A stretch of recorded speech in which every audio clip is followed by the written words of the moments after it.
My name is Evelyn Hart. A week before Thanksgiving, my phone buzzed with a message from my mother that read, "Dinner's at 6 on Thursday. If you're free, stop by." No emojis, no warmth, just logistics, as if I were a distant acquaintance and not their eldest daughter. I stared at the screen for a long time before replying with a single word. Sure. There was no reason to feel surprised. They had forgotten I existed for years, birthdays missed, milestones unmentioned, messages left unanswered. In my family, the spotlight had always belonged to my sister, Claire. She was the golden one. The topic that filled every conversation, the pride they polished in front of guests. When they spoke of her new boutique, her designer collaborations, or her engagement to a lawyer from Chicago, the table came alive with laughter. My name only surfaced when someone needed something. "Evelyn, grab more ice," or "Evelyn, can you take the photo?" So when that brief Thanksgiving invitation came through, it didn't feel like an olive branch. It felt like a formality, an afterthought. Still, I said yes. Sometimes, you don't return for family, you return for closure. Have you ever been forgotten by the very people meant to love you, until your silence became the loudest thing in the room? Tell me where you're watching from. I grew up in a small town in Indiana, the kind of place where everyone knew your last name, your father's job, and what kind of pie your mother brought to the church bake sale. On Sundays, we sat in the same pew third from the front, left side our family name, the Harts, spoken in a tone that carried a certain pride. But that pride never belonged to me. It was stitched entirely around my sister, Claire, whose every smile was a promise of the family's social standing. In that town, your worth wasn't measured by who you were, it was measured by how proudly your parents introduced you after service. And mine always went the same way. "This is Evelyn, Claire's sister." The pause before my name always felt longer than it should, like they had to search for it. Every Thanksgiving, the church hosted a potluck dinner for the congregation.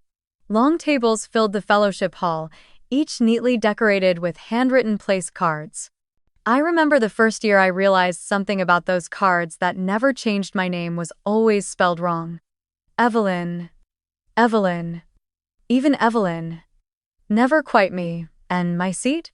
Always at the far corner of the table, near the stack of napkins and the jug of cranberry punch, the spot where the light flickered weakest.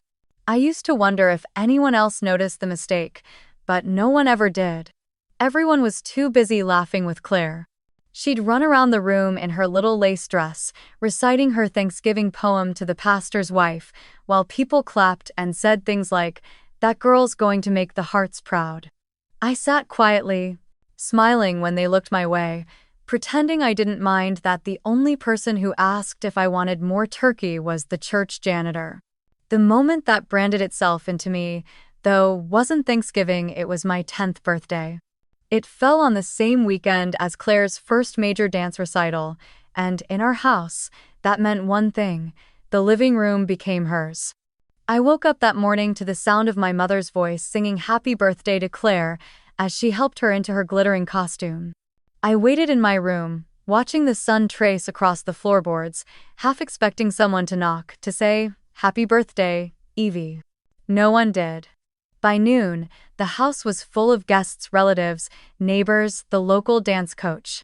Pink balloons covered the ceiling, and a cake sat on the table that read, "Congratulations, Claire," in swirls of white frosting. My mother brushed past me with a camera, telling me to stand to the side so I wouldn't block the light.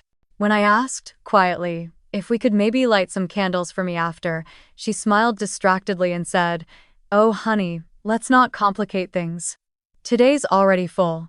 Now, I clapped for my sister, just like everyone else did. I smiled for pictures that weren't meant to include me. Later, when the guests had left and the confetti lay dull on the carpet, I found a small gift on the counter with my name scribbled wrong again, to Evelyn, from Mom and Dad. Inside was a spiral notebook, the kind my father brought home from accounting conferences.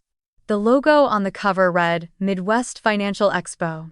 It was thin, ordinary, and smelled faintly of printer ink. I held it in my hands for a long time, realizing this was my birthday gift. My father passed by as I stood there, his tie loosened, his smile polite but distant. "You can use that to take notes for school," he said. "You've always been the organized one." Then he kissed my forehead and went to help Claire pack for her recital trip.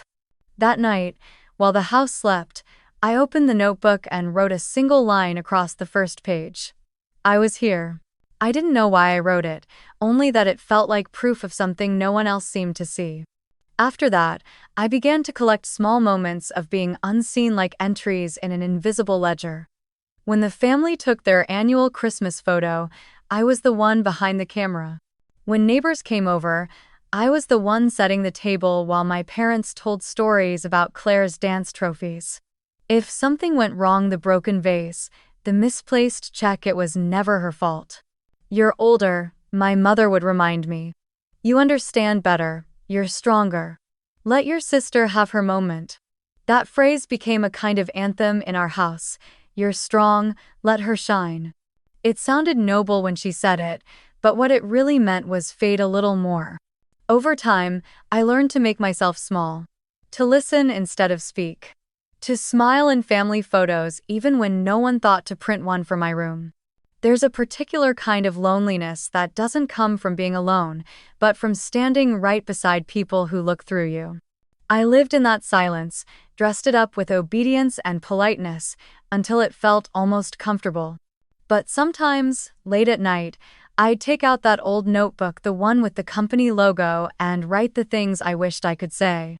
I wrote about the day I realized the word family didn't guarantee belonging. I wrote about the way my name looked when spelled wrong, how it made me feel like a placeholder in my own story. And in the margins, I wrote the one sentence that kept me going. "Someday, they'll remember I was here." The first time I remember the silence feeling physical, like something I could touch, was at the county science fair in 8th grade. I had spent 3 weeks building a small wind turbine from scrap parts I'd scavenged behind the school gym. An old fan motor, a bicycle rim, a few pieces of plywood my teacher helped me cut straight. When it spun under the gym's fluorescent lights, the blades shimmered faintly, catching the air just enough to make a tiny bulb glow. It wasn't perfect, but it worked, and for me, that was everything. I remember my hands trembling when they called my name for first place. The applause filled the hall like a wave, echoing off the metal bleachers. For a split second, I imagined my parents in the crowd, mom with her camera, dad clapping proudly, maybe Claire rolling her eyes but smiling anyway. But when I looked toward the seats, the row that should have been theirs was empty.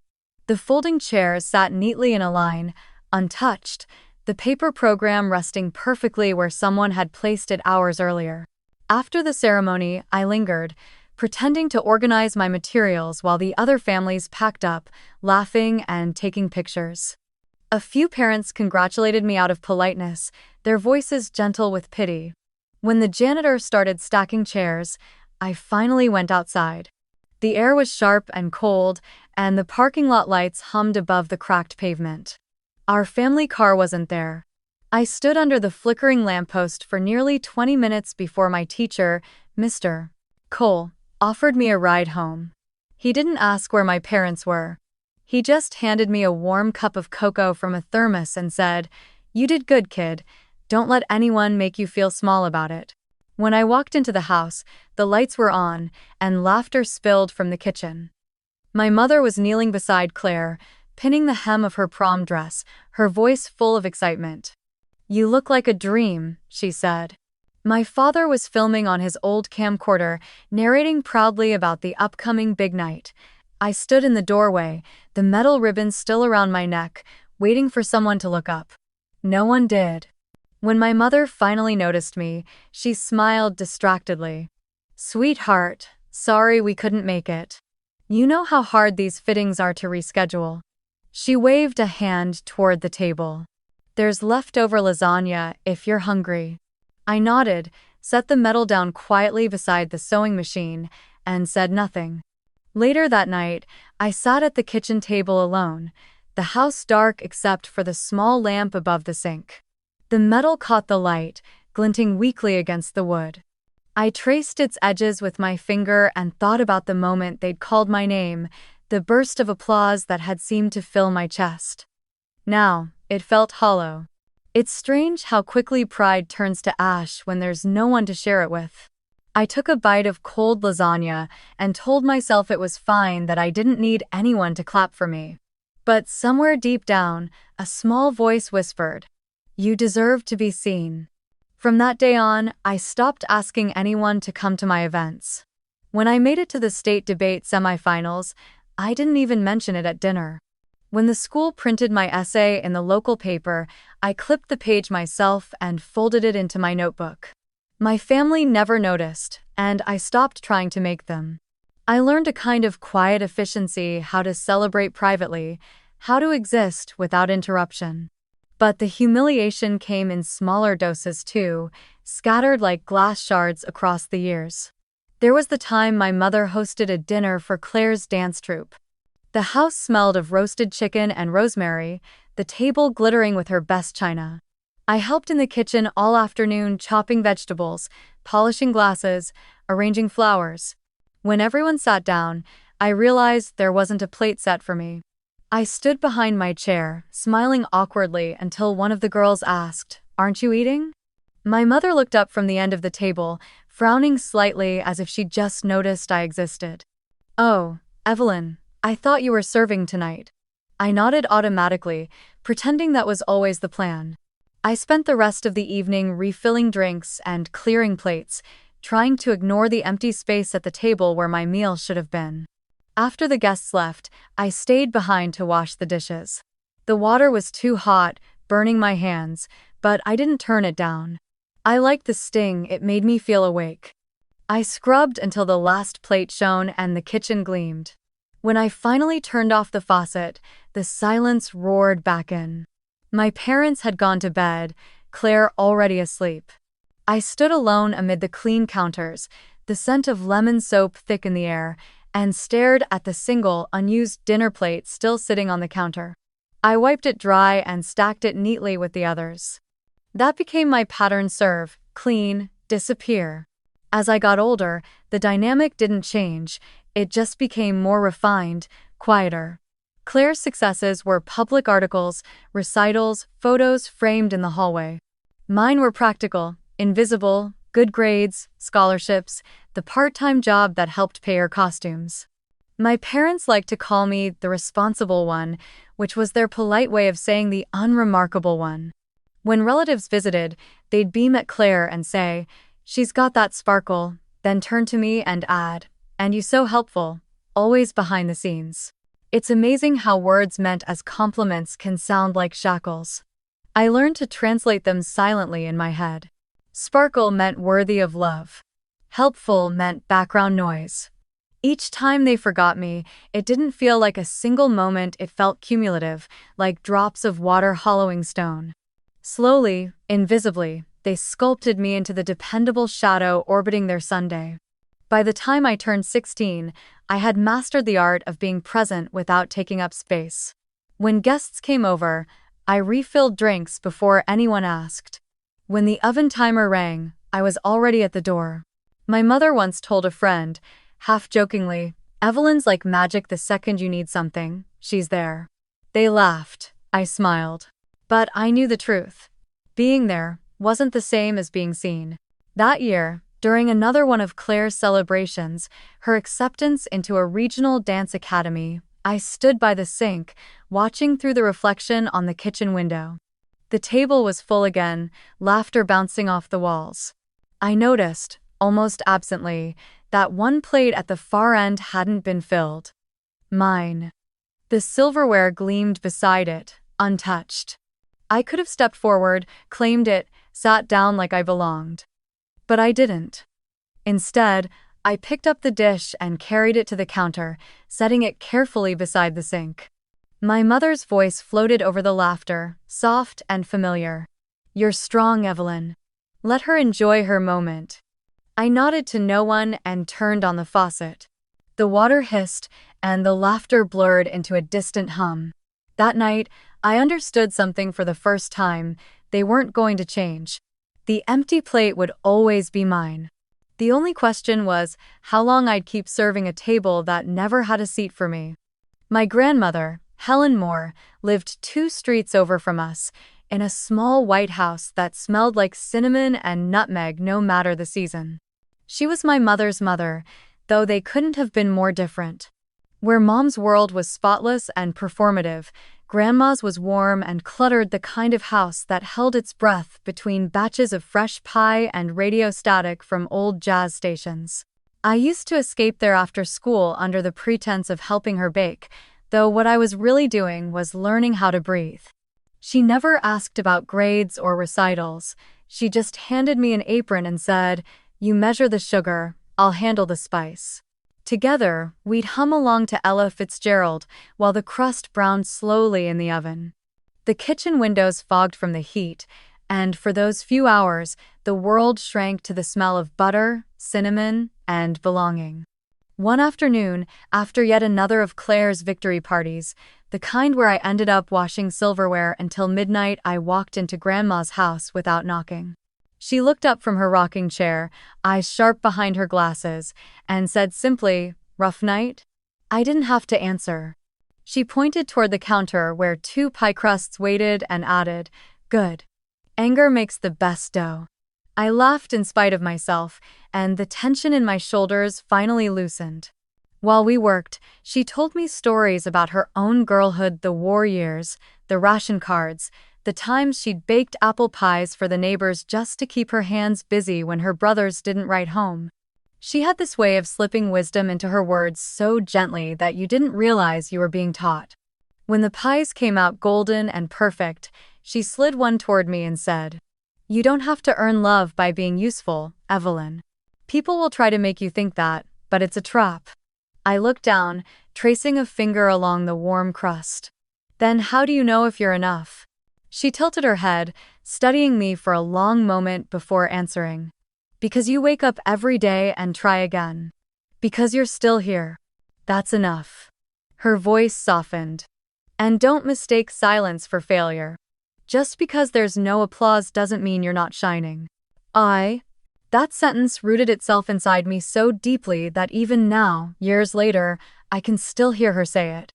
At the time, it made me cry. No one had ever told me I was shining. At home, I was the steady one, the invisible one, the girl who filled glasses and cleared plates. But in Grandma's kitchen, I was something else entirely, a person worth talking to. Before I left that evening, she went into the small study off her kitchen and returned with something wrapped in a faded scarf. "Here," she said, placing it in my hands. "I was saving this for when you were ready to start telling your own stories." Inside the scarf was a small leather-bound notebook, the corners worn soft from years of use. The cover smelled faintly of cedar and ink. My name wasn't written on it, but somehow, it felt more like mine than anything I'd ever owned. "It used to be my journal when I was your age," she said. "I wrote everything here, recipes, poems, prayers, things I couldn't say out loud. I figured you might need something like that too." I turned it over carefully, as though it might crumble, and whispered, "What should I write?" She smiled. "Your voice. Before the world tries to write it for you." I didn't know what she meant then, not fully, but I would spend years unpacking that sentence. That night, I lay in bed with the leather notebook on my chest, the smell of cinnamon still clinging to my hair. I flipped it open to the first page, where Grandma's neat cursive filled 6 lines. Her handwriting looped and danced across the yellowed paper. "The hardest battles are fought in silence. The truest victories leave no sound." Beneath it, she had written one more line, as if she knew I'd find it when I needed it most. "Keep your fire low and steady, child. It will last longer that way." From that day forward, whenever things felt unbearable, another forgotten dinner, another family photo I wasn't in, I went to Grandma's house. Sometimes we baked.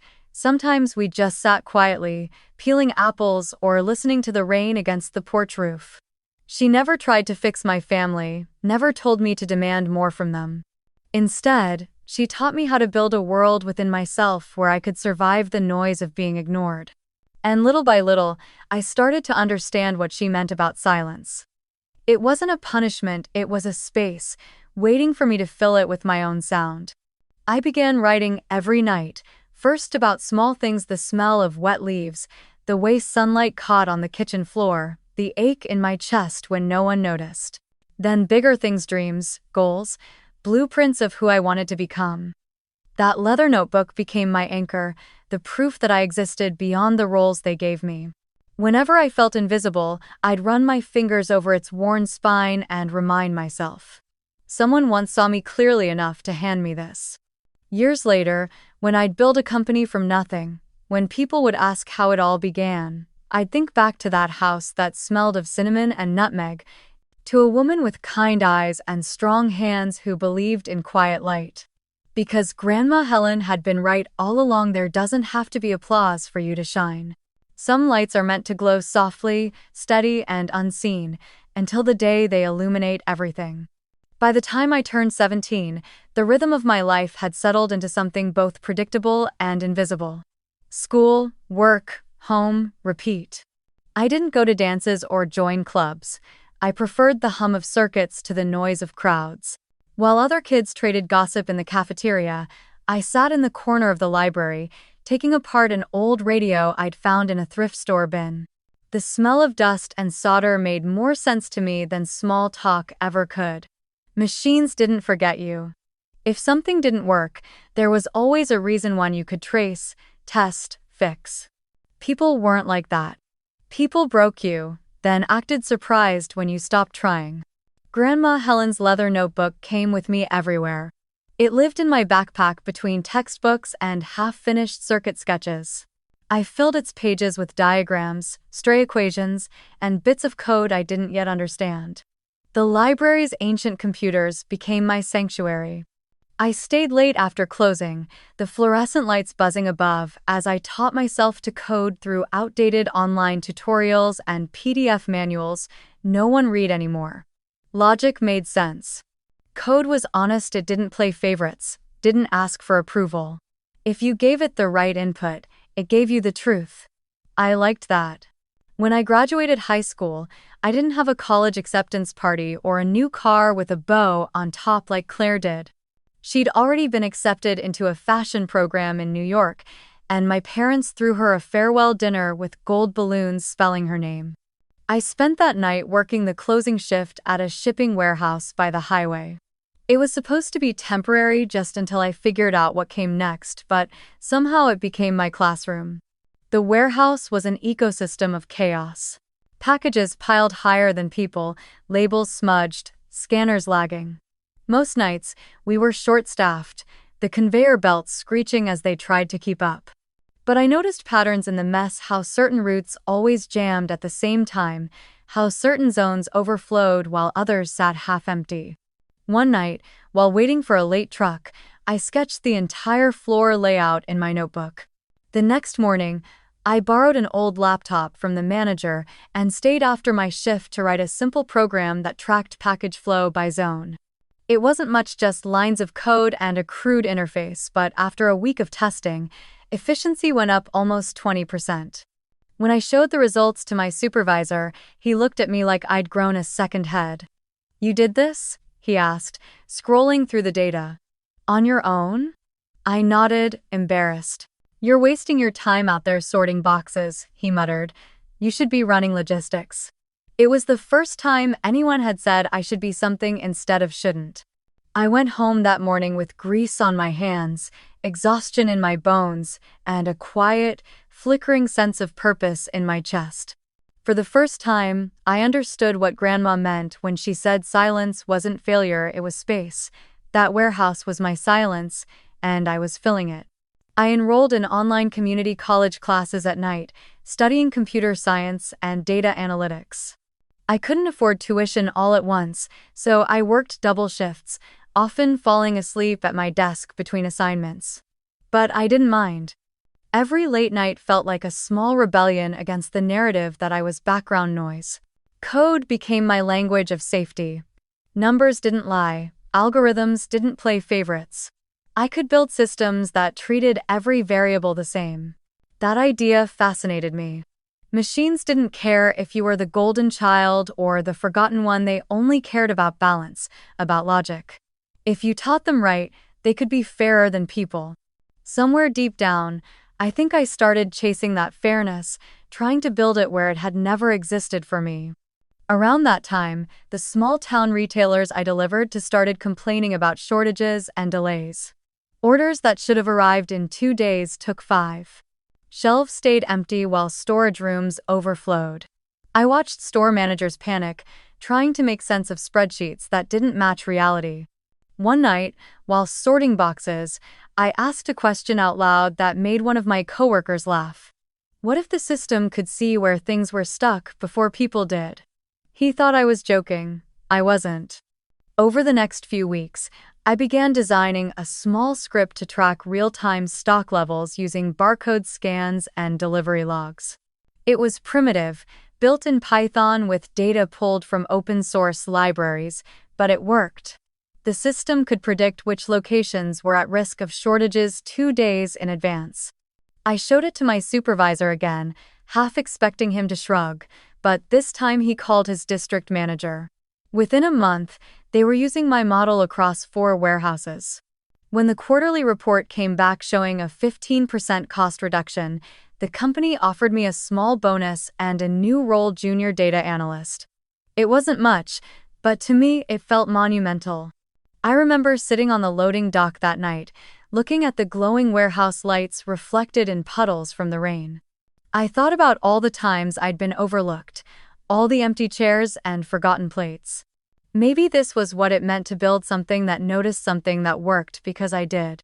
I opened Grandma's notebook and wrote one sentence across the next blank page. If machines can be fair, maybe people can learn from them. That sentence became the quiet seed of everything that came after. I didn't realize it then, but it would grow into the philosophy behind my future company, the belief that fairness could be engineered, that data could be a mirror showing where humanity failed to balance itself. The following year, I moved to the city and took on every job I could find: warehouse data entry by day, coding freelance projects by night, tutoring high school students on weekends. I learned fast, broke things faster, and built even faster after that. My world became a blur of glowing screens and black coffee, of silent mornings watching the sun rise over the fog while lines of code ran across my monitor. I didn't have anyone cheering me on, but I didn't need it. Every script that worked was a whisper of validation. Every bug I fixed a small act of defiance. Sometimes, when exhaustion hit hard, I'd take out Grandma's leather notebook, its edges now frayed, and read her line again. Just because there's no applause doesn't mean you're not shining. I'd smile, wipe the crumbs of cold pizza off my keyboard, and keep typing.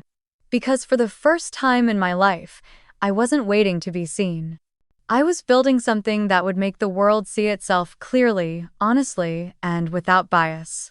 And deep down, I knew this was only the beginning. The morning everything changed didn't look like much of anything at all. It was a Tuesday, the kind of gray Midwestern morning that smells like damp concrete and diesel from trucks idling outside the warehouse. I was sitting at my usual desk in the back corner, half listening to the hum of conveyor belts while I tweaked another version of the supply chain script. My supervisor, Rick, shuffled in holding a clipboard and 2 cups of coffee. "You've got a visitor," he said, setting one of the cups down beside me. "Corporate wants to know how you managed to save them 18% on distribution costs last quarter." I blinked. 18? He grinned. "Yeah, 18. You do realize that's hundreds of thousands of dollars, right?" By the time I looked up, a man in a navy jacket was standing at the edge of my cubicle, watching the rotating graphs on my monitor. He wasn't from corporate. He introduced himself as Mark Ellison, a regional logistics consultant who also happened to invest in early-stage tech. He'd heard about my optimization tool through a company report and wanted to understand the human behind the math. I remember how awkward I felt, hands stained with ink and engine grease, trying to explain my project while the forklifts beeped in the background. But Mark didn't seem to care about appearances. He asked smart questions about scalability, data sources, and automation potential, and for the first time in my life, someone's curiosity felt like belief. Before leaving, he handed me a card embossed with a minimalist logo and said, "If you ever decide to build something bigger, call me. You've got an eye for systems most people never notice." That night, I sat on my narrow apartment bed, turning the card over and over in my hands. Build something bigger. The words pulsed like a heartbeat. I wasn't sure what bigger meant yet, but I could feel the door creaking open somewhere inside me. Over the next few weeks, I threw myself into research. I studied logistics startups, watched endless TED Talks, read every article I could find about predictive analytics. I didn't have investors, a team, or even a proper computer, just an old ThinkPad, a borrowed Wi-Fi signal, and Grandma Helen's notebook sitting beside me. One night, half asleep over my keyboard, I found an online application for a technology accelerator program in Chicago. They offered housing, mentorship, and a small grant to promising founders with socially conscious tech ideas. I hesitated before clicking submit. Who was I to think I belonged there? Still, I attached my prototype and wrote a single sentence in the essay section. I believe fairness can be engineered. 2 weeks later, an email arrived with the subject line, "Congratulations, Evelyn." My hands shook as I read it again and again. I had been accepted into the program with a full scholarship. For the first time in my life, I was leaving Indiana not because I was running away, but because I finally had somewhere to go. Chicago was louder, faster, and colder than anything I'd known. The first night, I stood in front of the high-rise dorms the program had provided, clutching my backpack and breathing in the city air that smelled like ambition and rain. Inside, a dozen other founders were already huddled in corners of the common room, talking about prototypes, funding rounds, and product-market fit. I felt wildly out of place, the warehouse girl among visionaries. But within a week, I met 3 people who changed everything. Maya, the operations expert, had the kind of energy that filled every room. She'd once managed logistics for disaster relief NGOs and could turn chaos into order with a whiteboard and a marker. Luis, the data scientist, was quiet, introspective, and brilliant, the kind of person who saw patterns in clouds, numbers, and people alike. And Priya, the product designer, believed technology should feel like compassion, not code. The 4 of us clicked in a way I can only describe as inevitable. We started spending nights sketching models on napkins and arguing over ethical algorithms. Somewhere between the caffeine and exhaustion, we realized we weren't just building a tool, we were building a philosophy. We called our project North Chair Analytics. The name came to me one night as we watched the city lights from the roof of the dorm. "It's about navigation," I told them. "Finding true north, building your own seat when none was offered." They loved it. The metaphor became our anchor: build a table, then add chairs. That's what Grandma had done for me, and that's what I wanted to do for others: create a space where fairness wasn't charity but design. The months that followed were brutal and beautiful. We survived on coffee, instant noodles, and hope. The accelerator's shared workspace became our second home. I coded until my wrists ached. Luis built dashboards that looked like constellations. Maya pitched to partners with that unstoppable grin.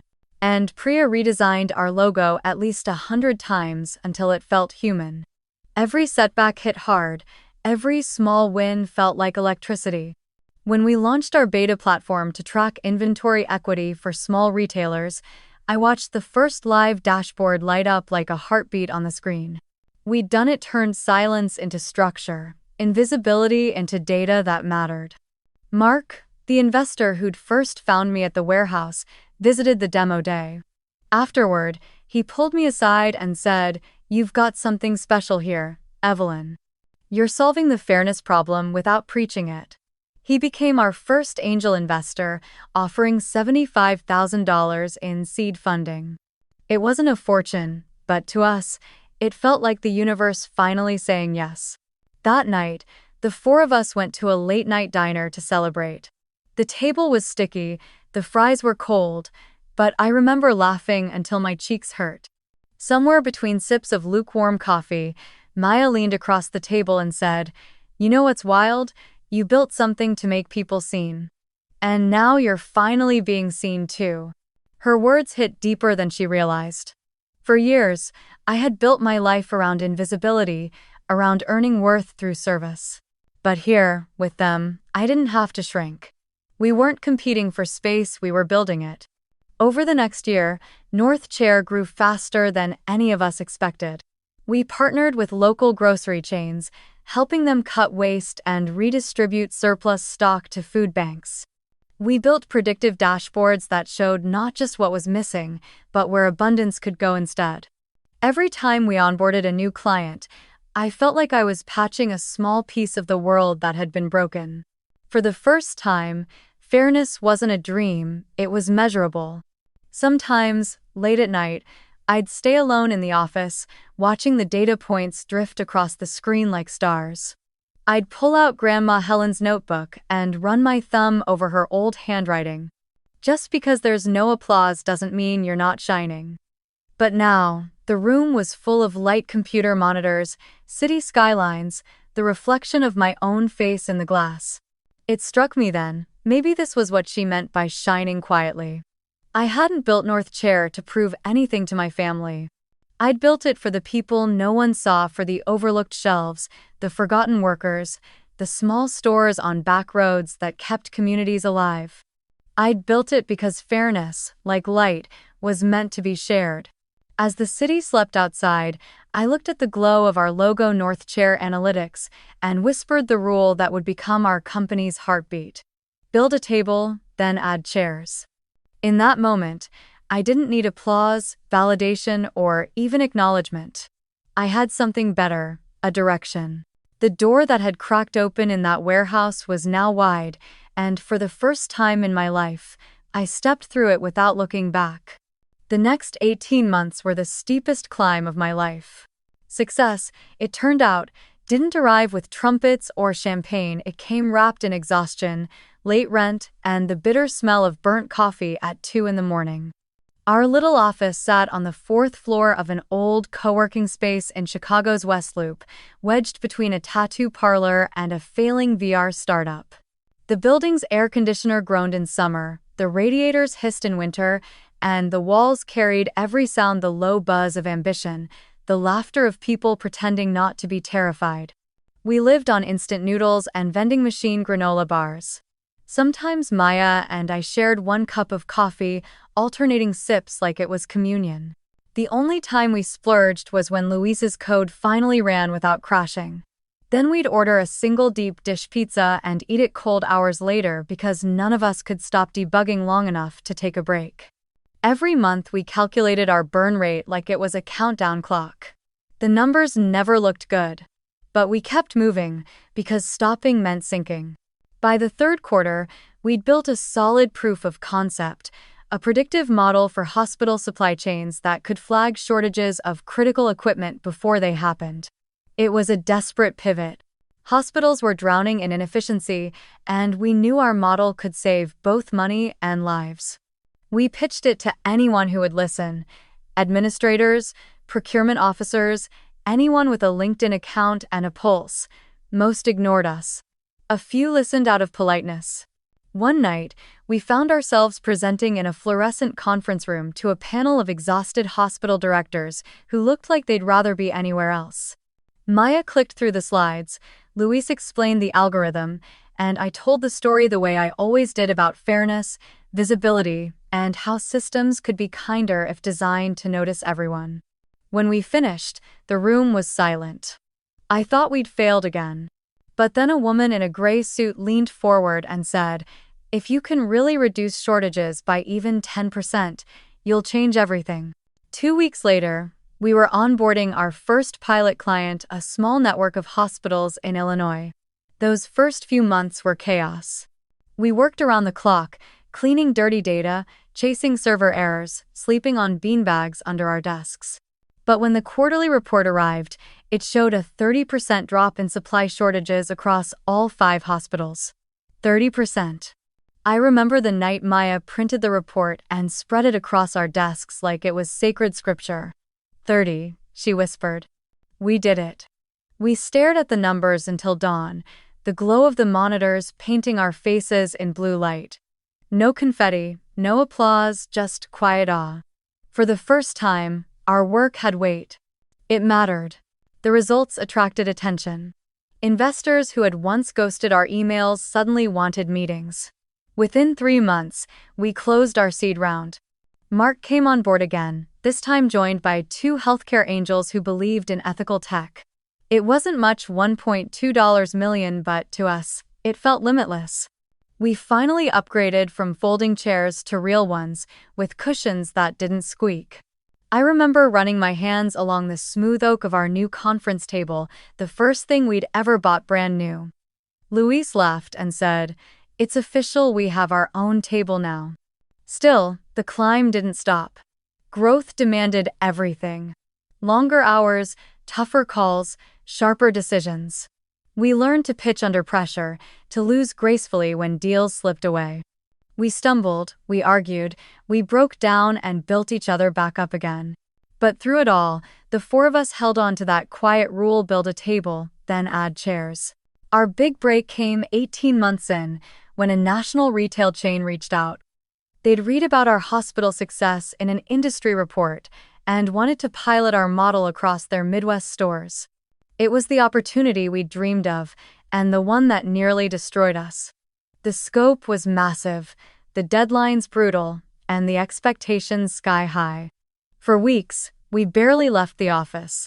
I remember typing through nosebleeds, Maya falling asleep on the floor with her laptop open, Luis whispering to the servers like they were living things. But when the pilot results came in, they showed something staggering. A 32% reduction in product shortages, millions saved in logistics costs, and a measurable boost in customer satisfaction. The chain expanded our contract, then recommended us to others. Overnight, North Chair Analytics went from a scrappy, unknown startup to a serious contender in predictive logistics. That's when the press started calling. We were featured in a mid-tier tech magazine under the headline, "Fairness in Data, the Quiet Revolution of North Chair." The article painted me as some sort of visionary, which felt surreal considering I was still eating ramen and sleeping on a futon. My picture, a candid shot from demo day, showed me sitting on stage beside an empty chair. I hadn't noticed it until later, but when I did, it stopped me cold. That chair. It was supposed to be for family or special guests, the program coordinator had told us. I'd left it empty.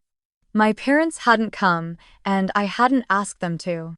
When the article circulated online, people commented on the symbolism of the image, the founder beside an unfilled seat, representing inclusivity, humility, progress. They saw poetry in it. I saw memory.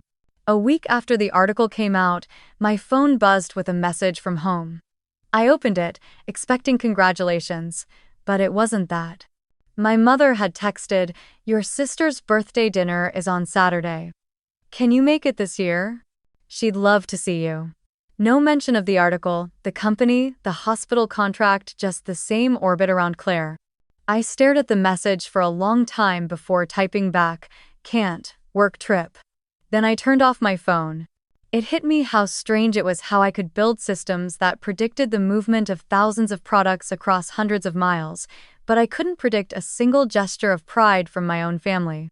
Maybe that's why I worked so hard, because every line of code, every efficiency metric, was a way of rewriting the laws of neglect. Machines could learn fairness. Maybe people could too. As the company grew, so did the noise: investors, reporters, competitors, but inside, I carried a silence that felt heavier each day. Every time I saw that empty chair in photos or on stage, it reminded me who hadn't shown up. Not out of malice, but indifference, and sometimes that hurt worse. Still, I kept going. We raised our Series A $8 million from a top-tier fund. The night the deal closed, Maya popped cheap champagne in the office. Foam spilled across the floor, and we laughed until our sides hurt. But even in that joy, I found myself glancing at the extra chair by the conference table, the one we always kept open for future hires. It sat there quietly in the glow of our monitors, untouched, waiting. Maybe part of me was still that girl at the science fair, staring at a row of empty seats. But this time, I wasn't waiting for anyone to fill them. I was learning to build my own. And though I didn't know it yet, that chair empty, patient, symbolic would follow me all the way to the night my family finally noticed what I'd become. 18 months after that first photo of me beside the empty chair ran in Tech Horizon, everything shifted again, but this time, the silence that followed wasn't from being unseen. It was the silence that comes right before thunder. Our hospital and retail clients had been running North Chair's systems for 2 years now, and though the results were impressive, I could feel the limits closing in.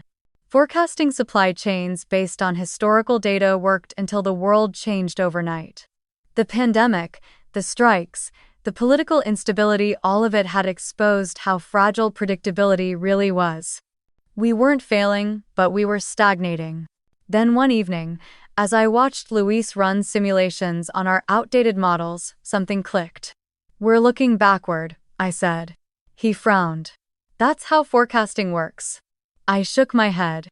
"No, we're teaching the machine to remember when we should be teaching it to anticipate." That one sentence turned into 6 months of reinvention. We pivoted from predictive analytics to adaptive intelligence AI that could self-correct in real time across multiple channels: hospital supply, retail demand, agriculture distribution. It didn't just project trends, it learned from volatility. Luis rewrote entire architectures. Maya built the infrastructure deals. Priya turned complex models into dashboards any human could understand. And me? I barely slept. I felt like I was watching something alive come to consciousness. Our beta tests were staggering. One retailer using our adaptive model reported a 40% reduction in waste within 2 quarters. A hospital chain in Texas used our system to predict ICU supply needs during an unexpected flu outbreak, saving hundreds of lives by ordering early. When the data came in, I sat in the dark conference room and whispered, "This is bigger than us." That's when the call came. A Fortune 100 global logistics conglomerate, one of the largest in the world, wanted an exclusive 5-year contract to integrate North Chair's AI forecasting system across their entire multi-continent operation. The deal was astronomical. 5 years, licensing rights, integration fees, shared revenue. We'd never seen numbers like it. I remember the night the deal was finalized. The rain hammered the windows of our glass office, the city below a blur of neon reflections. Maya, Luis, and Priya were huddled beside me as I read the final line out loud. "Upon execution, North Chair Analytics will become the preferred predictive partner for Horizon Global." Then I looked up, half laughing, half crying. We just built something the world can't ignore. The contract triggered a cascade. Within weeks, investors were circling again. Mark called from New York, practically vibrating through the phone. "Do you realize what you've done? This isn't just a deal, it's a proof of concept for the next decade of AI infrastructure." The seed that started in a freezing warehouse had become something enormous.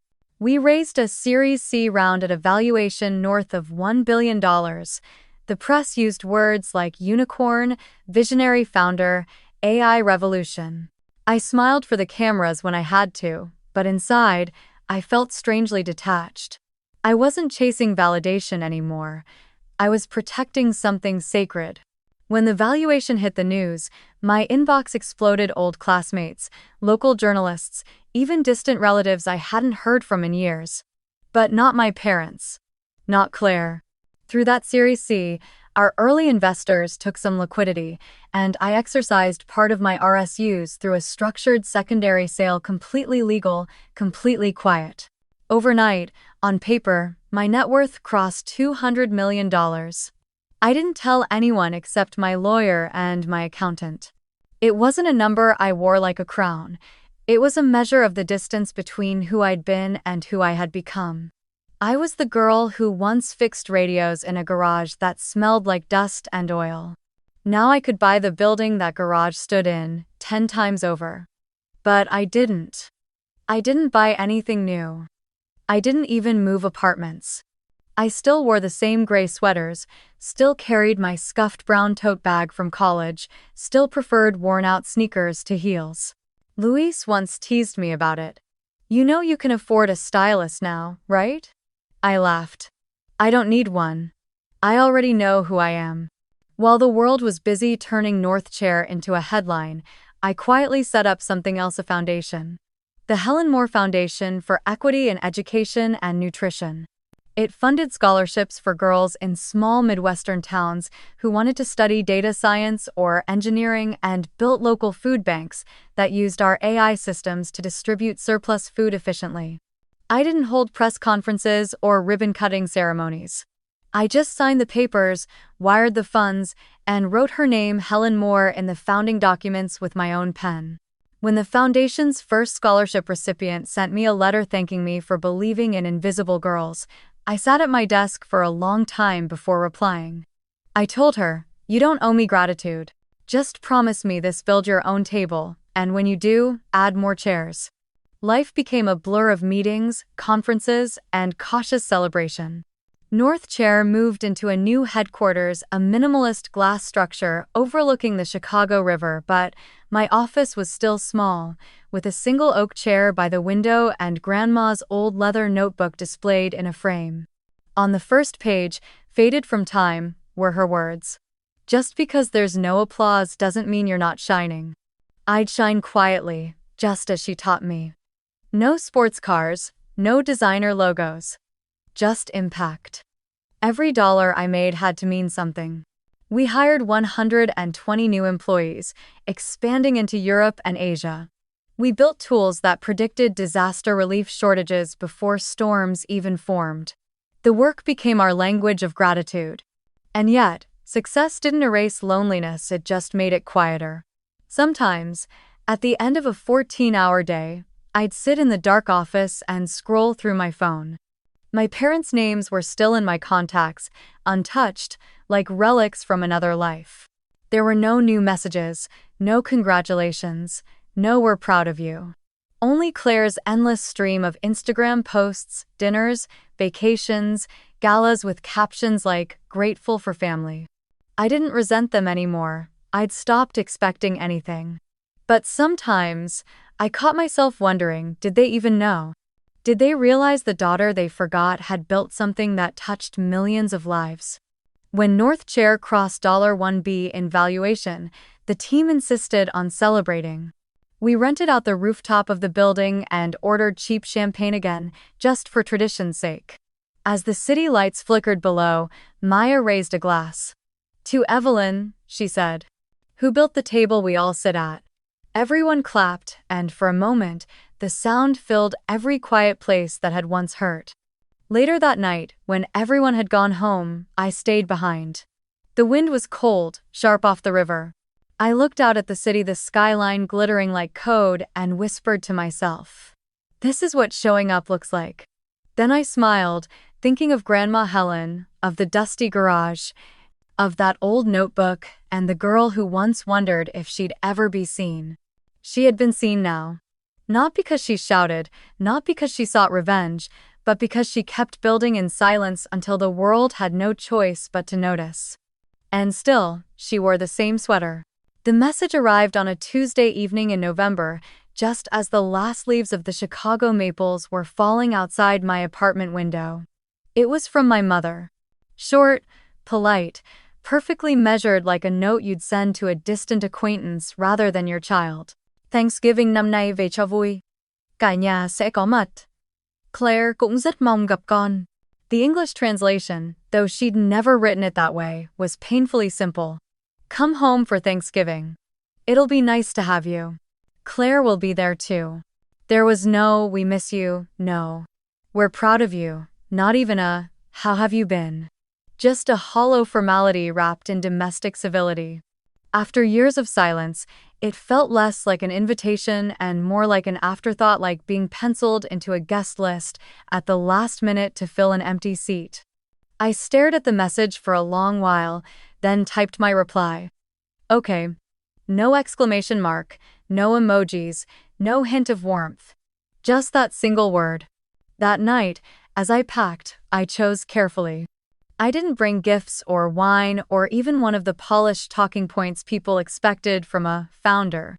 Instead, I carried two things: a bouquet of wild daisies, Grandma Helen's favorite, and a small white place card. On it, in black ink, I wrote, "For who shows up." The drive back to Indiana took 4 hours, though it felt longer. The roads grew emptier the farther I went, the skyline fading into flat fields and broken fences. The town hadn't changed much, still the same diner, the same church steeple, the same quiet that used to smother me. As I passed the sign that read, "Welcome to Brookfield," I felt something twist in my chest. It wasn't nostalgia, it was muscle memory. The ache of coming home to a place that never truly held you. Their house looked smaller than I remembered. White paint peeling, the porch light buzzing faintly.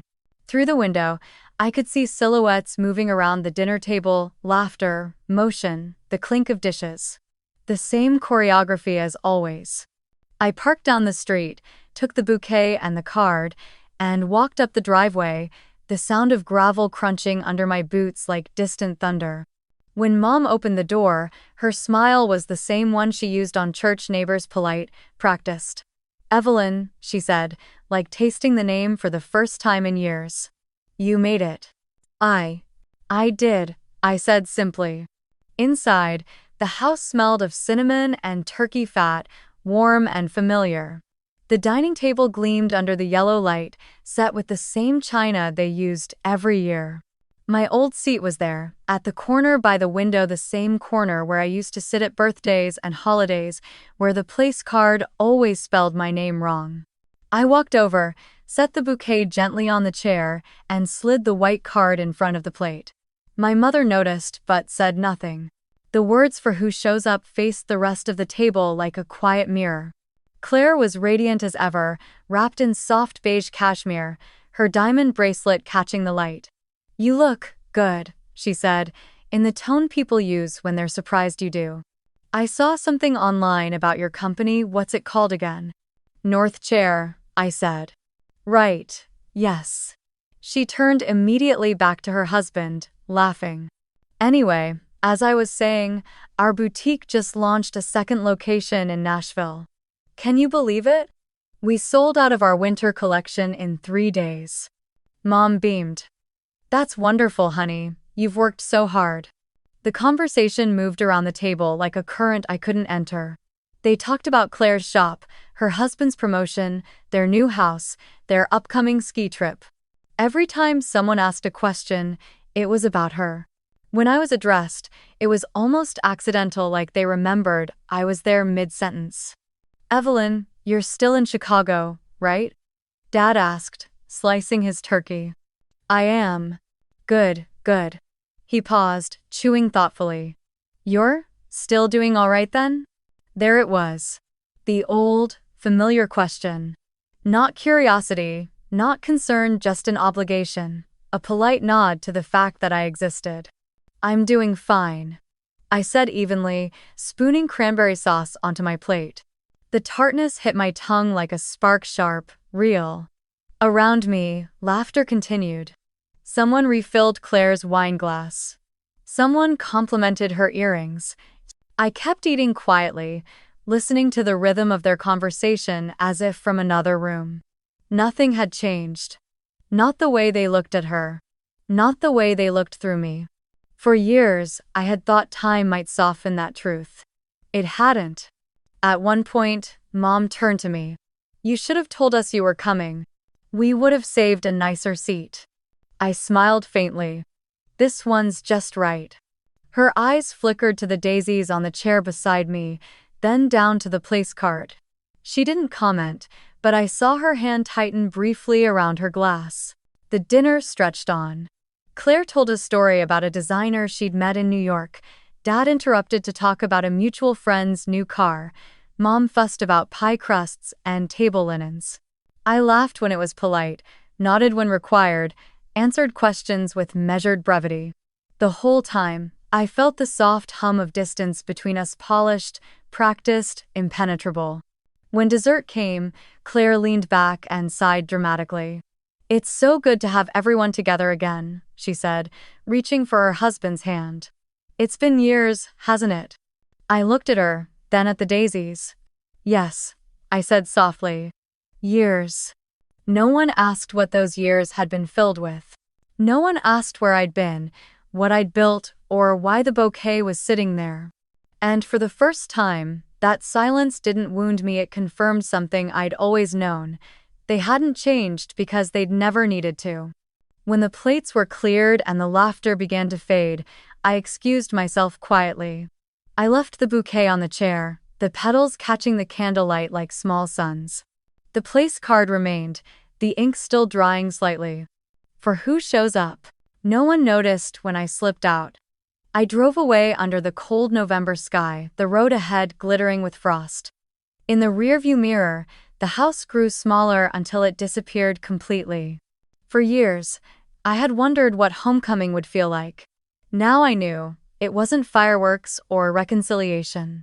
It was knowing you could walk into the same room, sit at the same table, and realize you no longer needed to be seen to know your worth. The daisies would wilt by morning, but the chair, they would remember that chair. The next morning, the air in the house smelled like reheated stuffing and unresolved tension. Thanksgiving had technically ended, but my parents always hosted a leftovers brunch the next day, as if repeating the ritual could fix the cracks in the foundation. I'd stayed overnight at a small inn by the edge of town instead of the guest room. They hadn't offered it anyway, and when I arrived, everyone was already seated at the table again. Same china, same chatter, same hierarchy of voices. Claire was radiant in another soft sweater, her laughter cutting through the clink of silverware. Mom flitted around pouring coffee, while Dad read the local paper out loud about gas prices like it was national news. The same domestic loop, frozen in time. Halfway through the meal, my uncle, a friendly man with more enthusiasm than tact, looked up from his plate and said, "So, Evelyn, what are you doing these days? Still in Boston?" He said Boston because, to him, any place with tech and cold weather was Boston. I smiled politely. "Chicago, actually." "Ah." He nodded, pretending to remember. "And you're still doing that computer thing, right? What's it called again? North something." Across the table, I saw Claire's mouth twitch into a half smirk. "Yeah," she said, reaching for her mimosa. "She's got some little startup, right? You must be so busy, Ev." The nickname slid out like a pat on the head. I set down my fork, the tines glinting in the morning light. "A little busy," I said, matching her tone. "We just closed our Series C funding round last month." "Jew?"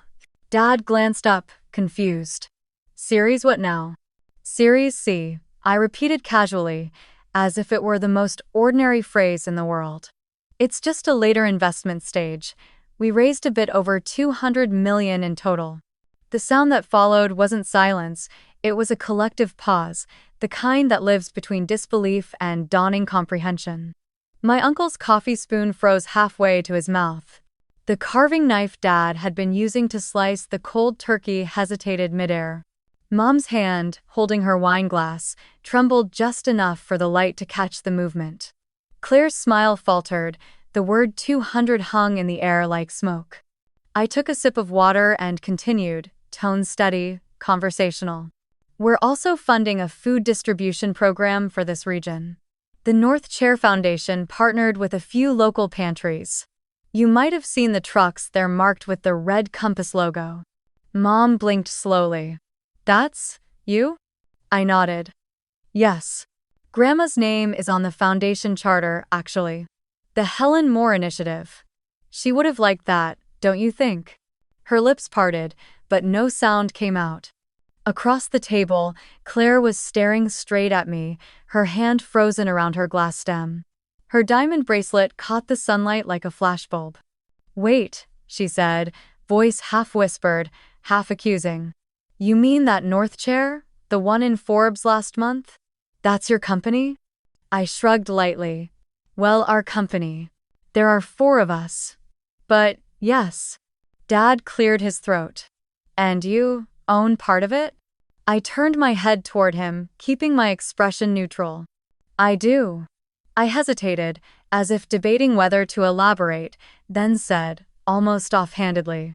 Based on last week's valuation, my portion's worth around paused. I paused, squinting slightly as if doing mental math. 200 million, give or take. But you know how these things fluctuate. The room went utterly still. The only sound was the faint tick of the clock on the wall. Tick, tick, tick. Dad's tie had slipped crooked. Mom's wineglass was suspended halfway to her lips. Claire's jaw had literally dropped, her fork dangling in midair. The turkey knife still hung over the platter, a thin strip of white meat clinging to the blade. For a full 10 seconds, no one breathed. Finally, I smiled small, polite, weightless. Anyway, I said, glancing around, who wants more pumpkin pie? The air didn't move. It was as if the walls themselves were processing the sentence. Then, slowly, Mom blinked, forcing a smile that didn't quite reach her eyes. Oh, she stammered. We still have some in the kitchen. I nodded. Perfect. I rose, smoothing my sleeve, and crossed to the counter as if nothing had happened.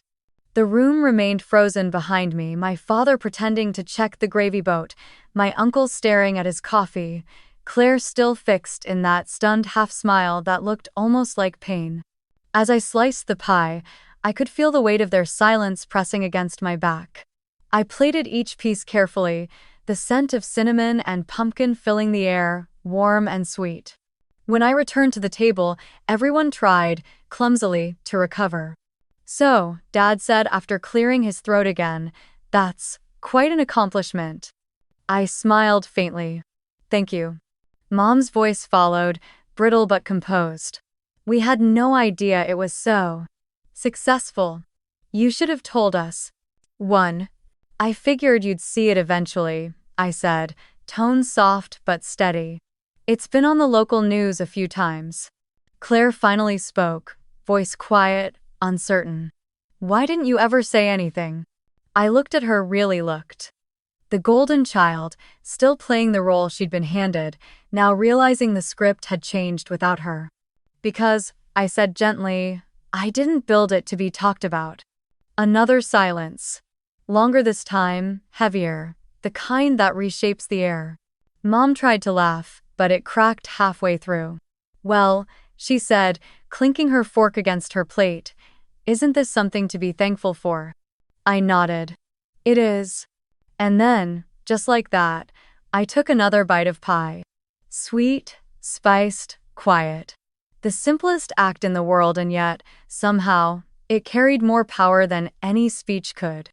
Around me, conversation stuttered, then tried to restart itself, but it couldn't find rhythm again.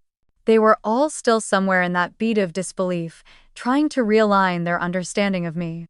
I let them. I didn't need to explain or correct or diminish. The truth had landed, and it spoke louder than anything I could have said. When I was a child, I used to dream of this moment not out of revenge, but as proof. Proof that the invisible could become undeniable. But sitting there now, watching the clock tick above the mantel, I realized the victory wasn't in their silence. It was in mine. Because I could sit at their table, calm, grounded, whole, and know that I no longer needed their approval to exist. Claire finally broke the quiet. So, are you hiring? The laughter that followed was nervous, brittle, and short-lived. I smiled again, steady. We're always looking for people who show up, I said simply, pushing the last bite of pie across my plate. The clock ticked again, steady, unbothered. And that was the music of power, the sound of peace mistaken for composure. Mom found me in the kitchen after everyone else had drifted into the living room, their laughter brittle and uncertain, trying to resettle around the new gravity of what had just happened.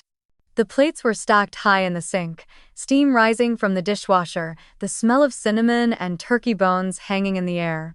She closed the door behind her as if the silence needed walls.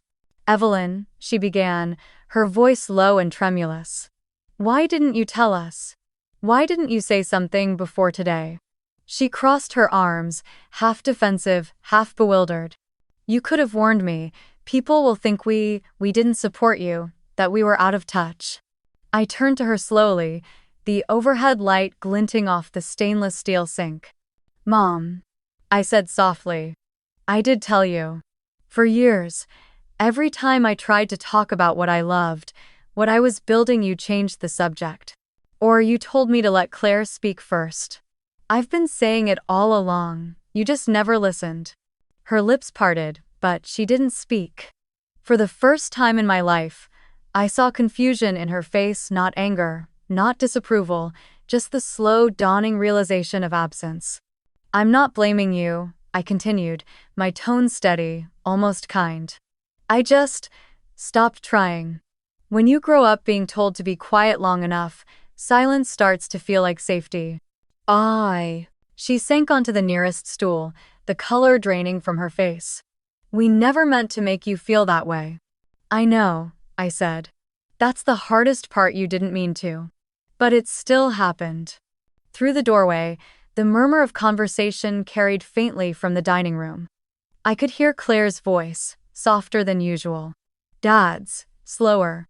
Then his footsteps, heavy and uncertain, moving toward us. He paused in the doorway, holding the edge of the frame as if he needed to steady himself. "Evelyn," he said quietly. Can I sit?" I gestured toward the corner of the kitchen where a single chair stood tucked against the wall. The chair. The one that had been mine for years, the forgotten seat at the edge of every celebration.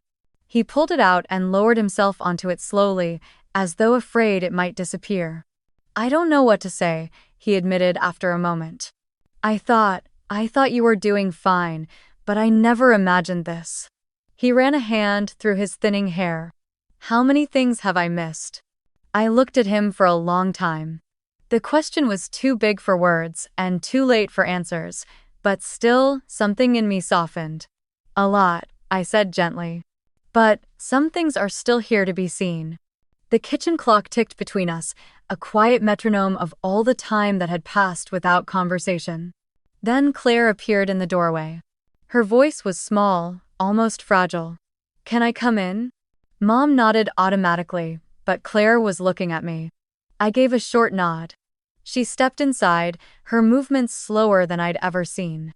Her eyes, so bright and certain a few hours ago, now looked unsteady, searching for footing. "I didn't know," she whispered. I knew you were doing well, but I didn't see it. I just thought if you ever became successful." She hesitated, her voice cracking. "I'd disappear. Like there wouldn't be room for both of us." Her honesty disarmed me. I set down the dish towel I'd been holding. "Claire," I said, "you don't disappear because someone else shines. You disappear when you stop showing up." She blinked, eyes glassy, and nodded faintly. Without thinking, I reached into my coat pocket and pulled out the small white place card I'd carried from the night before. The ink on it was slightly smudged from my hands, but the words were still clear, "For who shows up." I set it gently on the counter between us. "This," I said quietly, "is the new rule. In my life, in my home, in my heart. No borrowed emotions, no borrowed pride.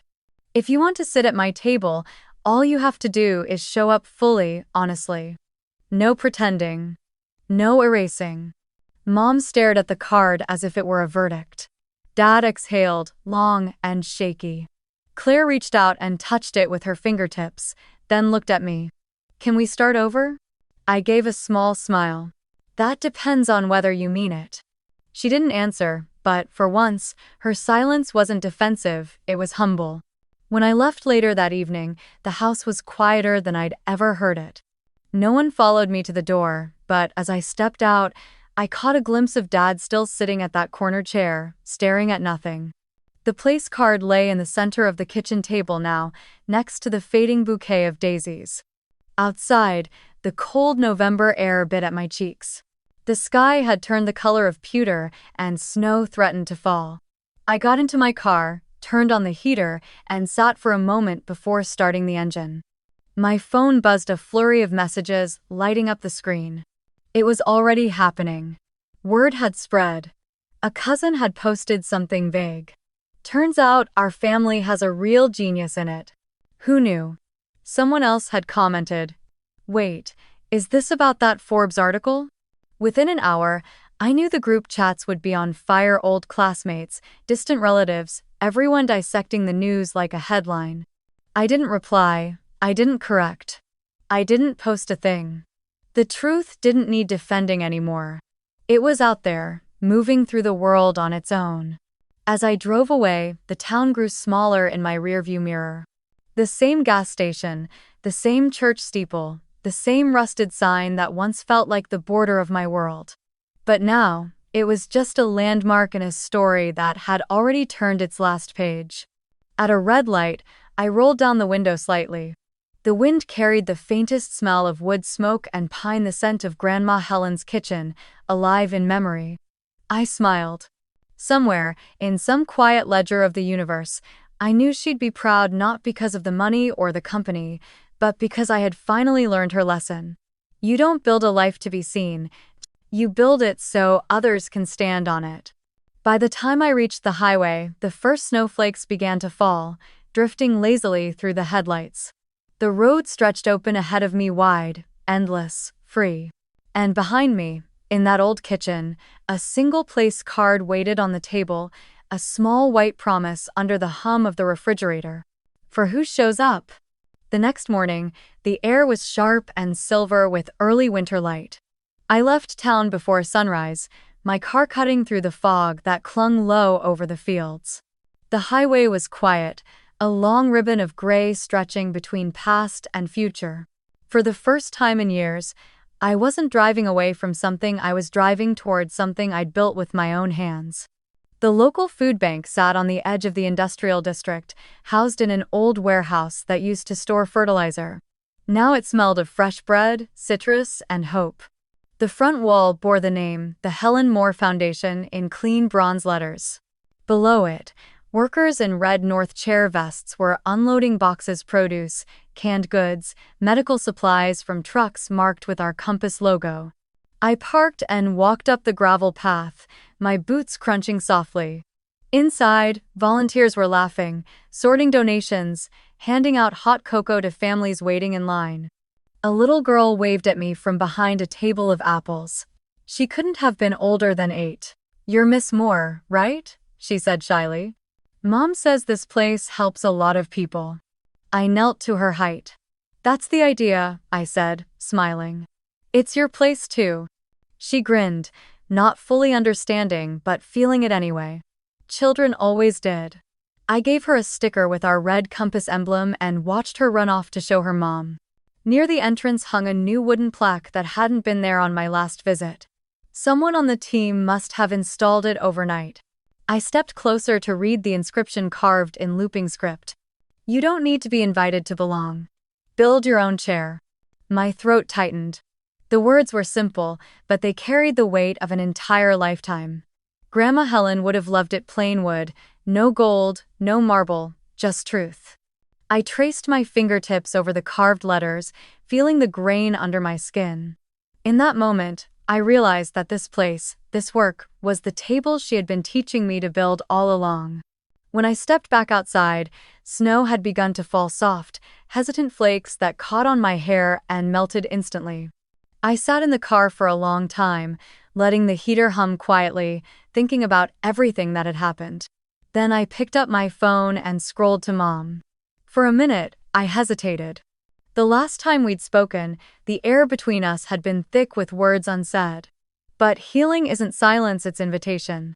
When she answered, her voice was careful. "Evelyn? Hi, Mom. Number 4. A pause. Are you home safe?" "I am," I said. "I'm actually at the foundation site. It's running well." "That's good." Another pause, softer this time. I saw the article about the food bank on Facebook. Your aunt sent it to me. It's beautiful. I smiled faintly. Thank you. Then I took a breath. Next week, I'm giving a small talk at the community center downtown. Not TED or anything, just a session for first-year students about tech and opportunity. Nothing fancy. But if you'd like to come, you should come early. It might get crowded. She didn't respond right away. I could hear the faint sound of her breathing, the weight of consideration. Finally, she said, almost in a whisper, I'd like that. Maybe your father too. That'd be nice, I said. There'll be a seat for you. After we hung up, I sat there, phone still in my hand, watching the snow swirl outside. It wasn't reconciliation, not yet. But it was a beginning, a small, deliberate act of showing up. And that was enough. Later that afternoon, I stopped by the old family house one last time before heading back to Chicago. No one was home, but the curtains in the living room were drawn back, and the faint glow of a lamp filled the space. Through the window, I could see the dining table empty now, stripped of its holiday grandeur. And in the corner, on the chair where I had once sat forgotten, someone had placed a simple glass vase filled with wild daisies. Next to it, resting against the plate, was the white place card I'd left behind. For who shows up? The handwriting was still mine, but the meaning had grown larger than me. It wasn't just a boundary anymore, it was an invitation, a map. I stood there for a moment, my reflection faint in the glass, and smiled. That chair no longer belonged to the girl who waited to be seen. It belonged to anyone brave enough to arrive. When I finally turned to leave, the snow had begun to fall heavier, blanketing the street in soft white silence. The world looked reset, clean, forgiving. I thought of Grandma again, of her kitchen that smelled of cinnamon and rain, of her voice whispering, "You don't need applause to shine." As I drove toward the city, the radio played quietly, a song I didn't recognize but somehow felt written for this moment, steady, unhurried, at peace. In the distance, the skyline of Chicago shimmered like a promise. They forgot me for years. I learned to remember myself first. $200 million was never the goal. It's just what happens when you stop asking permission to exist. And when you build a table of your own, don't lock the door. Pull up more chairs. 1. The screen would linger on that final image. The old corner chair, now holding a vase of daisies under soft afternoon light. The place card resting quietly beside it, waiting for whoever chooses to show up next.